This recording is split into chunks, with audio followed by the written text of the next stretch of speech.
오늘은 레위기 12장, 13장 이렇게 읽어보겠습니다.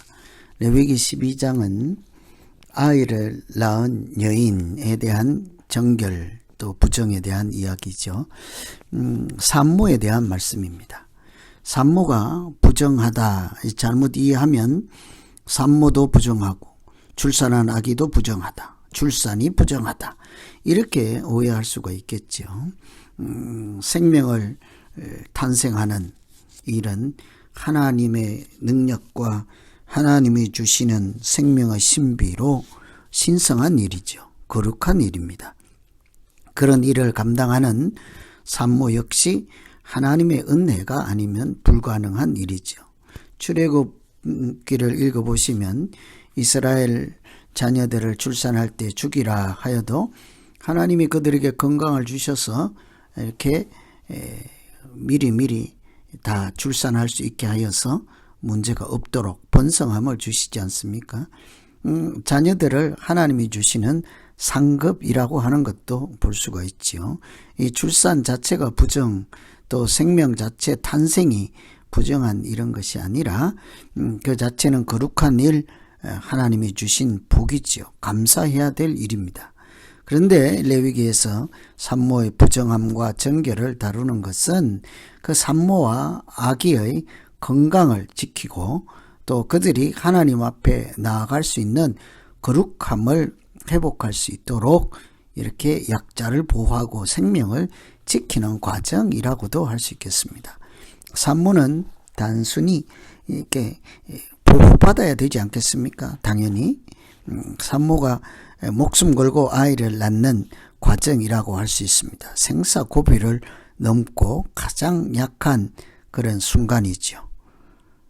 거룩함이라고 하는 것은 정결함, 거룩함 이런 것은 부정함과 구별되는 것이기도 하지만 온전해지는 것, 온전함을 유지하는 것, 이게 온전함을 위한 싸움이 거룩함이라 하겠습니다.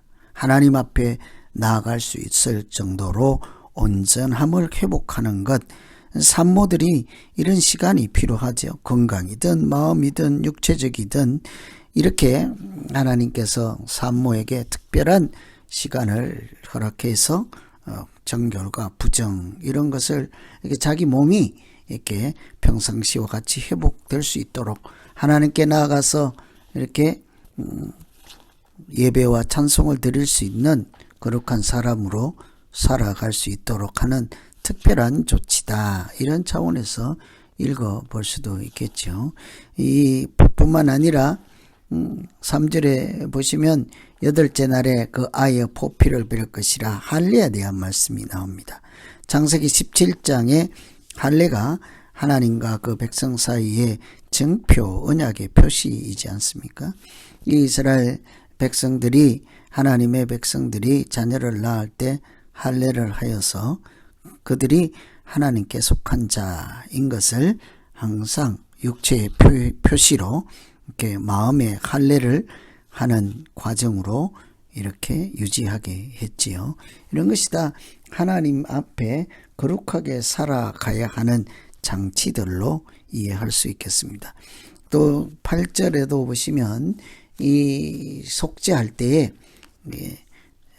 누구나 가난하든 뭐 부자든 여인이 아기를 낳는 것은 어느 집이나 마찬가지죠.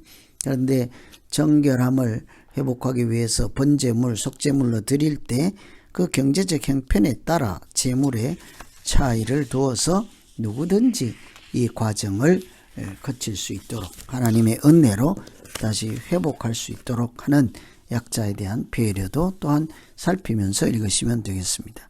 13장은 낙환자에 대한 것이라 하는데 실상은 악성, 전염성 피부병이라고 하는 것이 좋겠습니다.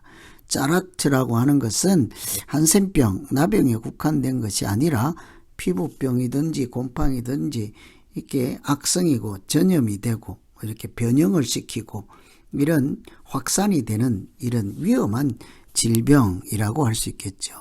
이런 질병으로 공동체를 지키고 또 정결을 유지하고 그 위험을 예방하는 이런 모든 차원이 다 포함된 내용이라 하겠습니다.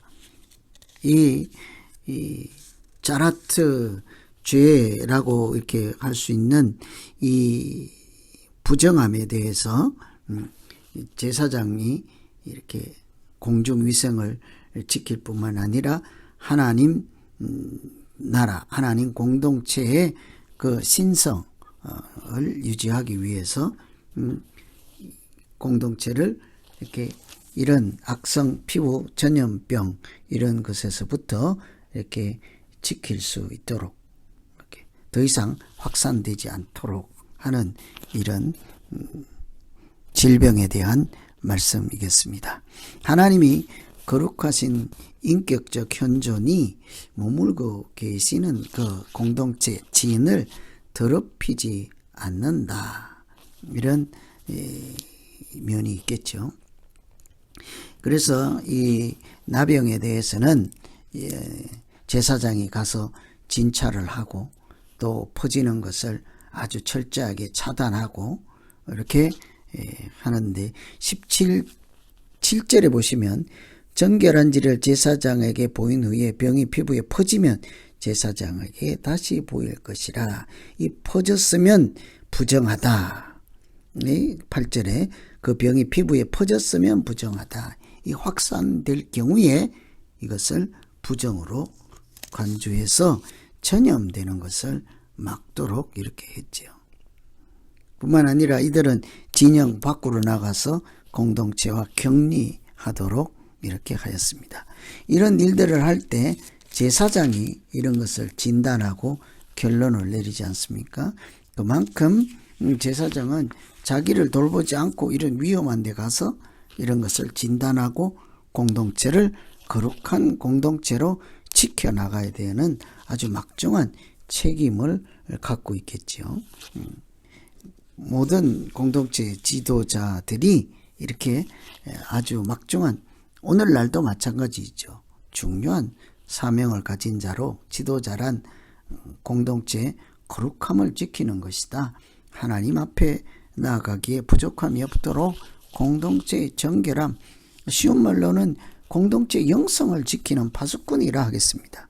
그러려면 자기 자신의 믿음부터 잘 지켜야 되겠죠. 이런 것들을 어떻게 처리할 것인가. 52절 이렇게 보시면 불사를 지니라. 나병인즉 그것을 불사르라. 이런 더러움과 부정과 죄의 해결책은 태우는 것이죠. 더 이상 전파 확장되지 못하도록 완전히 태우는 것이죠. 우리도 번제를 해결안 받을 때 다 태우지 않습니까? 다 더 이상 확산되지 않도록 차단하는 것을 볼 수 있습니다. 13장은 이렇게 피부병, 전염병이 확산되지 않도록 정결함을 회복할 수 있도록 진단하고 또 이렇게 예방하는 이런 차원의 말씀이면 14장은 이것을 어떻게 회복시킬 것인가에 대한 말씀이죠. 이 피부병, 나병이 이렇게 문제가 되는 것이 온전함을 훼손시키고 파괴하는 것이지 않습니까? 죄도 우리의 인간의 형상, 하나님이 주신 형상, 우리의 본래적인 그런 모습들을 죄가 왜곡시키잖아요. 사람답지 못하게 만들지 않습니까? 오염되게 하죠. 부정하게 만들죠. 전염병도 마찬가지입니다. 그럴 때 이 제사장을 그 환자에게 보낸다. 제사장이 지인 밖으로 나가서 그 사람을 항상 진찰하죠. 공동체로 들어올 수 있는지, 아직도 안 되는지, 이런 것을 지인 밖으로까지 나가서 나병 환자가 격리되어서 머물고 있는 곳에 가서 진단을 해야 하는 것입니다. 예수님께서 성문 밖에서 고난당하는 그 모습처럼 우리도 그 환자가 있는 곳에, 전염할 위험이 있는 곳에 누가 가겠습니까? 자기 목숨 걸고 가는 것이 제사장이죠. 예수님도 항상 그 낮은 자, 환자들, 이렇게 아픈 사람들, 가난한 자에게 직접 가지 않습니까? 그 마가복음이나 이렇게 복음서에 보면 건강한 자에게 의사가 필요 없다. 긍휼을 원하는 제사를 원하지 않는다. 이런 것을 보면 예수님의 마음을 우리가 알 수 있듯이 제사장도 마찬가지죠. 나병과 누가 접촉을 전염 가능성 이런 위험에 누가 가겠습니까? 자기 목숨 돌보지 않고 우리를 위해서 희생하시고 화목제물이 되어주신 예수님처럼 제사장들이 가는 거죠. 자기 목숨 걸고 가는 거죠. 그래서 자기를 돌보지 않고 백성 섬김을 받으려 하지 않고 백성들을 섬기는 자에서 제사장의 모습 가운데 예수님을 우리가 떠올릴 수 있겠습니다. 뿐만 아니라 이렇게 새를 잡아서 한 마리는 산채로 피를 발라서 보내고 한 새는 제물은 죽잖아요. 하나는 죽고 하나는 산채로 날려보내는 것은 죄를 가지고 떠난다. 아사셀 염소와 같은 것이라고 볼 수 있겠죠. 우리 죄를 위해서 이렇게 십자가에 달리시고 또 우리 죄를 우리와 격리시켜 주시는 이런 하나님의 은혜를 생각하시면서 같이 읽으시면 되겠습니다. 이 12, 13, 14에 전부 부정한 것과 정결한 것과 거룩함에 대한 이야기죠. 그래서 꼭 산모나 나환자, 나병이나 이런 것뿐만이 아니라 우리가 일상에서 어떻게 부정을 지나 정결함을 지나 거룩함, 하나님 앞에 나아갈 수 있는지 이런 것들을 염두에 두시면서 읽으시고 이렇게 믿음의 이렇게 말씀으로 받으시면 되겠습니다. 기도하겠습니다.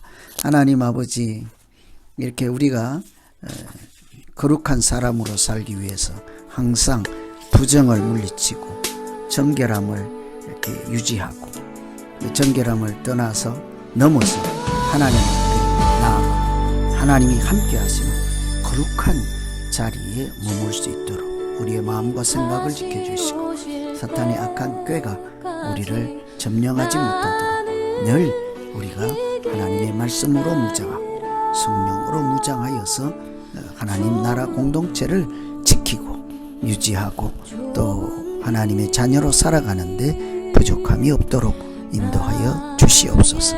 예수님 이름으로 기도하옵나이다.